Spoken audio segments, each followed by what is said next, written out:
রহমান, ওরে ভাই আপনি আপনি কেমনে এত ভাগ্যবান মিয়া? আপনি তো অনেক ভাগ্যবান, আল্লাহ অবশ্যই আপনার রহম করছে, আল্লাহর কসম।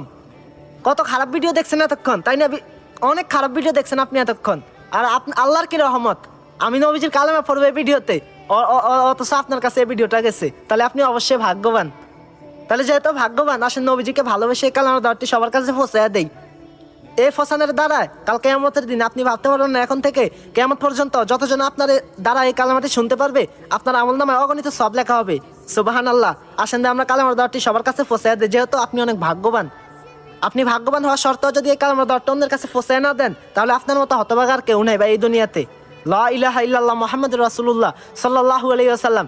নবীজি কাল কিয়ামতের দিন আল্লাহর কাছে বলবে, আল্লাহ এই উম্মতকে ছাড়া আমি জান্নাতে তো যাব না, যাবই না আল্লাহ, কারণ আমার এই উম্মত দুনিয়াতে থেকে একটা শেয়ারের দ্বারা, একটা মোবাইল টিপসে অনেক খারাপ ভিডিও দেখছে, এই সব গুনাহ আল্লাহ মাফ করে দিবে। এই কালেমাটি যদি আপনি অন্যের কাছে পৌঁছে দেন একটু কষ্ট করে, অবশ্যই কালেমাটি সবার কাছে শেয়ার করে পৌঁছিয়ে দিয়েন। আল্লাহ আপনার আমলকে কবুল করে না, কামিন।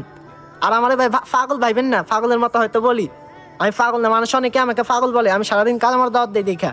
আমি যতদিন বাঁচবো, আমি বারবার প্রত্যেক ভিডিওতে বলি, আমি যতদিন বাঁচবো, আমার শেষ নিঃশ্বাস থাকা অবধি আমি ততক্ষণ পর্যন্ত কালেমার দাওয়াত মানুষকে দিয়ে যাবো ইনশাল্লাহ ভাই।